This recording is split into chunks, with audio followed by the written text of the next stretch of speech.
Greetings, ladies and gentlemen, greetings, and welcome to a new Let's Play brought to you by me, your humble host, TheShadowCookie. Welcome to Let's Play Scratches, the Director's Cut edition. Now, Scratches is a first-person, point-and-click horror adventure game. Just rolls right off your tongue, doesn't it? However, before we can begin, we need to have a little history lesson. Scratches was developed by Team Nucleosis, making it the first commercial adventure game ever to be made in Argentina, and eventually published by God Game Entertainment on the 8th of March 2006. 1 year after that, in 2007, Nucleosis then released the Director's Cut version of their game, which included enhanced graphics and sound, as well as several other new and improved features. Sadly, nowadays, Team Nucleosis does no longer exist. On the 15th of July 2009, they sadly announced that they would soon disband, and on the 3rd of August of the same year, their website stated that they would soon officially close their doors. Their team was founded back in 2003 and lasted 7 years in total. One of their original founders, Augustine Cordes, later went on to found a new team called Senscape. However, I was unable to find anything big related to the name on the internet. Well, that is a sad history indeed. That Team Nucleosis does no longer exist is certainly a shame, for Scratches is one of the most amazing adventure games I have ever played in my life. The story, graphics and atmosphere of the game are very good, top notch, and I really wish that more adventure games nowadays were like it, at least horror themed ones. In any case, because this is such a great game, as well as to perhaps honor Team Nucleosis for blessing our world with their masterpiece, we are going to Let's Play Scratches, the Director's Cut edition. Now, like always, we will quickly talk about the technical aspects, and thankfully, this time there is really not a lot to talk about. In fact, there's only one thing. This game has sadly no resolution settings, which might mean that you won't be able to enjoy this in HD. However, we shall see about that. Once the video is up, you will see how I was able to render it. Also, there will always be a black frame around the main screen, because that is how the game works, because it is where we can see what Michael says to himself and etc. So, I'm really sorry for it, but that's how the game is, so please try to live with the black frame around it. So, with that out of the way, please keep one more thing in mind. This is a point-and-click game, which means that there will be a big amount of slow-paced gameplay, reading notes, and looking at still images to explore our surroundings. So, if you are not a fan of that kind of slow gameplay, you might want to leave now. If you do, however, enjoy a good story and atmosphere, then I shall welcome you. And with all that said and out of the way, ladies and gentlemen, you hopefully got all the need-to-knows about the plot of the game from episode 1. So, let us finally dive into the world of Scratches.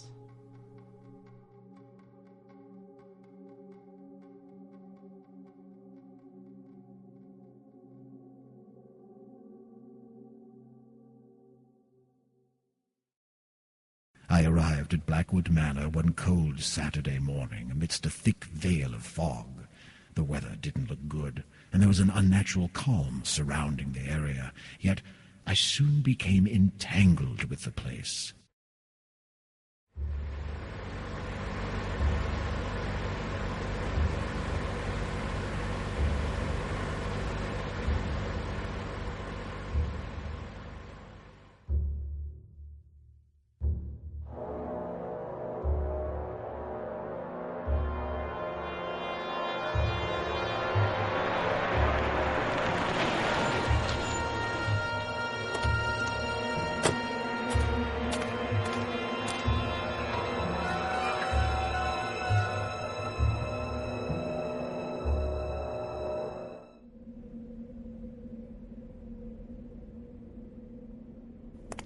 cloudy sky above me seemed rather unsettling and almost made me lose my balance.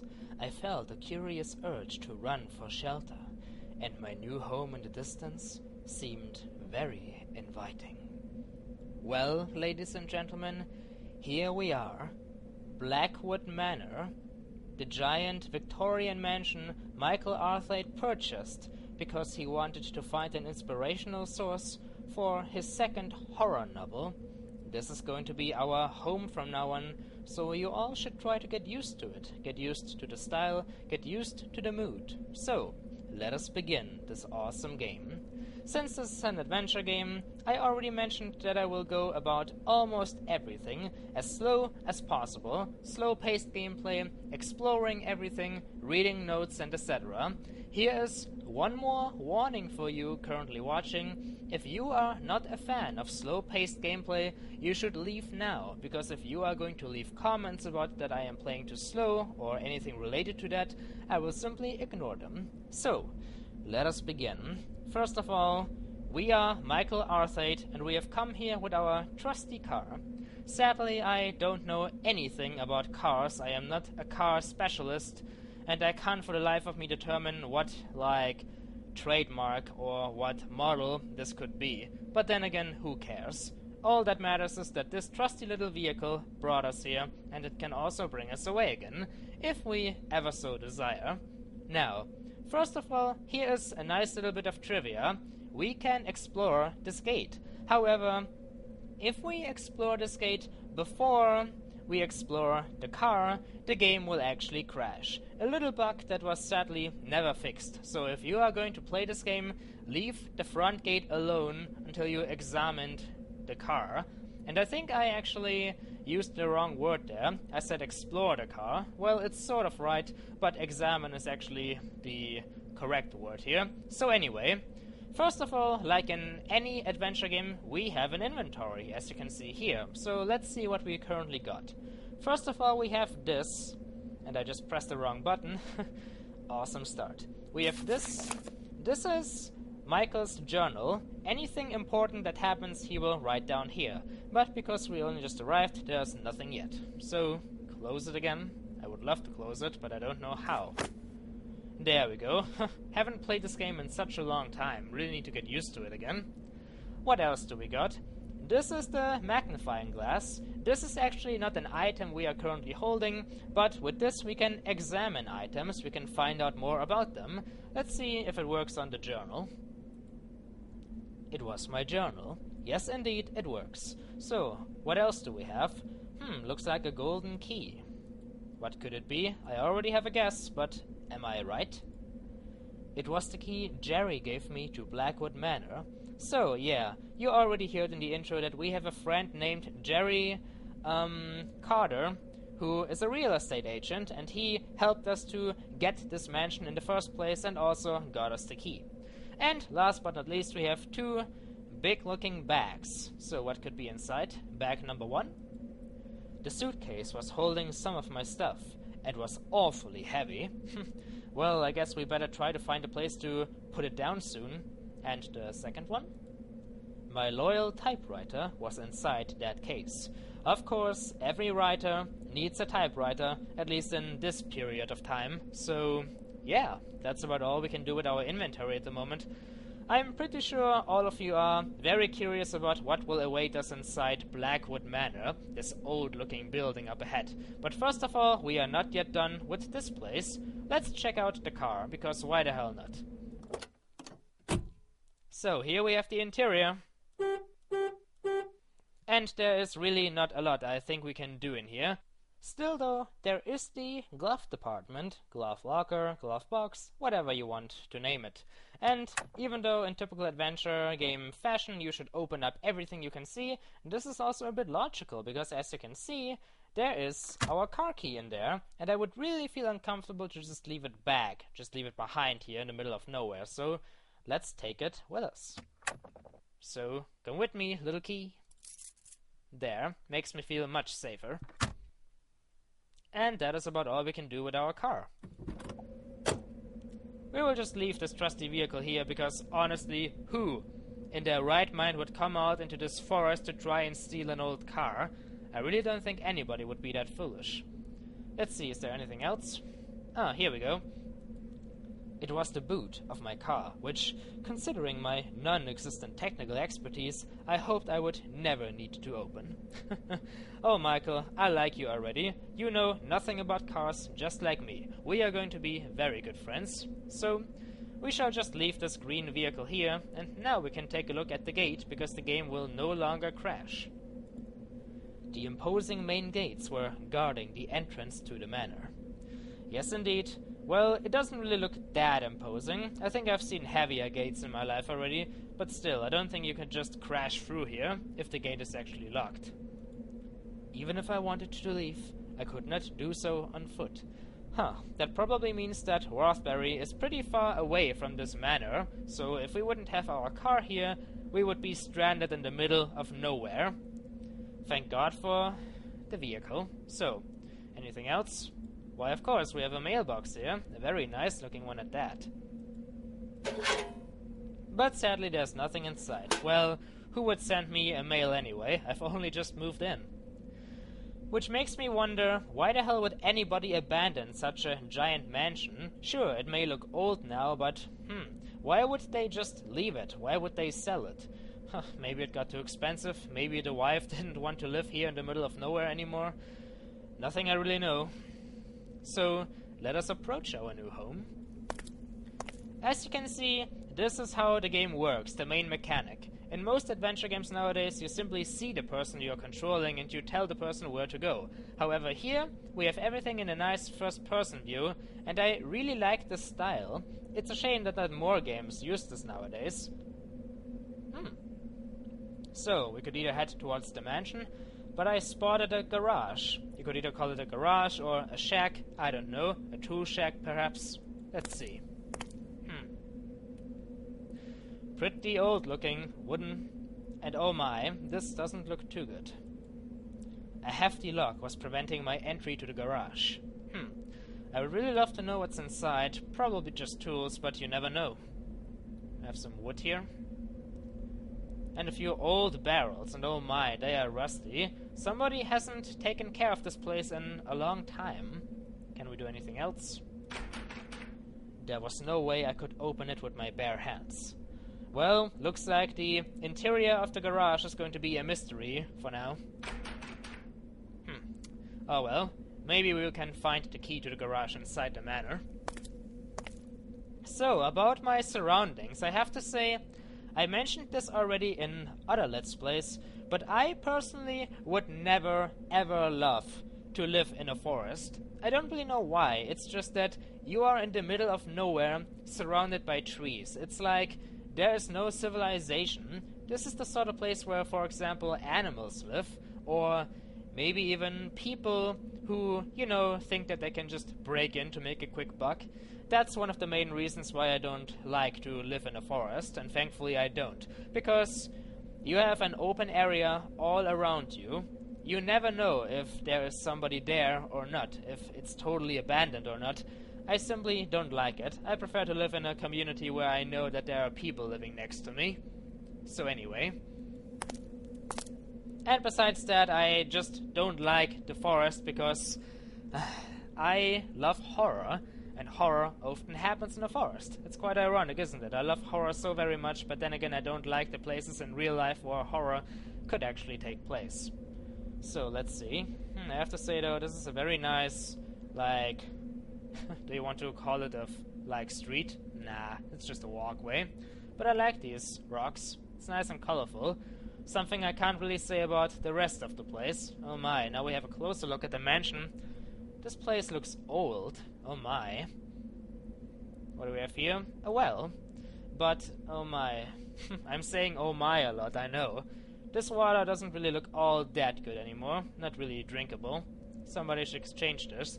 Well, this is now my place, so that duty is probably up to me. So, the walkway apparently goes over here as well. And it looks like it's heading deep into the forest. Those two red bushes even look like markers. Do we have anything else? Let's have a look at the manor, shall we? Let's see how many floors we have. So that is the main door. We have one room there and one room there. I don't really know how big it is, if there are more rooms behind it, but probably. We have a second floor. This looks like a third floor. And we also have a little tower. Not the biggest mansion in the world, but still big enough. Too big for one person, to be honest. I don't really want to walk off too much because of everything I mentioned already about the forest. Yeah, this looks pretty much all abandoned over there. And oh my god, we have another way over here, but this way doesn't even look like it is a real way. It just looks like somebody made this improvised because they needed something to walk about. This doesn't even look like a real way anymore. Without the, brown earth and the rocks, you wouldn't be able to tell that you can go over there. I really hope that I can just leave my car over there. Oh well. The clouds are moving, by the way, in case you haven't noticed. It's a nice little effect. Just one more step over here. Oh yeah, this is where I definitely crossed the line. You see this? We can still go over there, but the way just ends. Well, here we have... Oh, we can examine this soil here. Let's see what Michael has to say. The soil in this area of the garden was devoid of life. That sounds pretty dark. Well, it fits the gloomy atmosphere of this place, but then again, it doesn't matter that this place is so gloomy because that is the reason why we came here in the first place, to find something gloomy that can inspire us to write our second novel.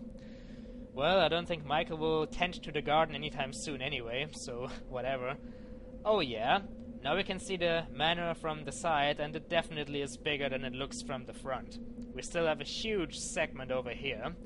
Oh dear, exploring this place is going to take a while. Well, I'm not going this way anymore. Besides, if I would move into, a new house, like this especially, I wouldn't immediately wander off into the forest around it, because that sounds a little bit foolish, don't you think? I would want to explore the house itself. One more step towards this direction, perhaps? Oh dear. It's just like with the other way. You see this? All the trees are looking dead. I can see nothing really over there. The way just sort of ends. No thank you. Nothing to explore. Oh well. I guess that only leaves us with the manor, ladies and gentlemen. The main attraction of this game. This is where we will spend most of our time, and believe me, it's going to take a while, because this manor, it's big. There are lots and lots of rooms, but I don't want to spoil anything. Let's just try to act like I know nothing at all, like always, because that always enhances the mood. So, Blackwood Manor. I don't really know anything about this place. I mean, who owned this house before it was abandoned? Well, Blackwood, probably. The family Blackwood. How big was the family? Pretty big, probably, because otherwise they wouldn't need such a big house. And they were probably wealthy as well. Well, I am wealthy. That's why I could afford this huge monster of a house. And I hope that it will be nice from the inside.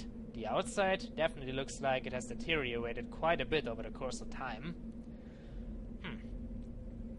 Well, I guess this is it, ladies and gentlemen. We are all alone in the outskirts of Rothbury, all by ourselves. There's nobody here to disturb us. Blackwood Manor is now officially ours, and we can try to find an inspiration for our novel. So, let's see. Anything else of interest? Nothing really. Just the steps leading to the main door. And I have to say, this is a bit cute. It's such a big mansion, but there's no, big double door as an entrance, only one small door. Well, you shouldn't really be too imposing. Oh hey, what's this? There's something we can explore over here. Like I said already, I forgot most about this game. I only know sort of how to finish it, but I don't really remember everything you can explore, so this was found by accident. What do we have over here? There was nothing but a deep darkness beyond that grating. Oh, there's a grating. Probably leads to a cellar. There's probably an entry to a cellar somewhere in this manor. Well, he can only see darkness. Probably means that the basement is without light. Here we are. The pair of lamps at the front were awfully dirty and covered in dust. just another sign that nobody has tended to the cleanliness of this place in a long time. The windows also look dirty. The door looks pretty... Well, is there any other word for old? Because that's all I can think of here. This place looks old, completely fallen apart. Well, here we have the main door, and we are about to begin the adventure. Now let me just quickly check something, because there is another glitch that can occur sometimes. You see, normally you can explore or examine the lock of the door, the handle, whatever, but sometimes for some reason you have to click over here, the opposite side, to use it. I don't really know why that is, but it's not really big of a problem. Just the first time you play this game you might get a little bit confused as to how to get into the manor in the first place. So let's see. The door to the house was locked. Fortunately, yes indeed, fortunately we have the key that can open it up for us. So how do you use it again? Double click? Oh no, you click it and then you close the inventory. Alright. Are you ready, ladies and gentlemen? I'm pretty sure that nobody has disturbed the quietness, the peacefulness of this place in a long time. So this is kind of like trespassing into forbidden territory. But I certainly want to find out more, so here goes nothing. With very little effort, the key unlocked the front door. Welcome to our new home, ladies and gentlemen. Welcome to Blackwood Manor. I hope you enjoyed this first dialogue-heavy episode with not a lot happening.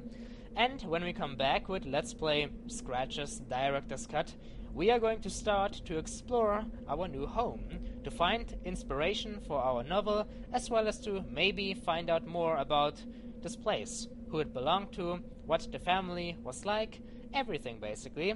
So far, the situation looks rather peaceful, other than the gloomy atmosphere. I can tell that this is going to be a delightful adventure. So, until then, ladies and gentlemen, until then.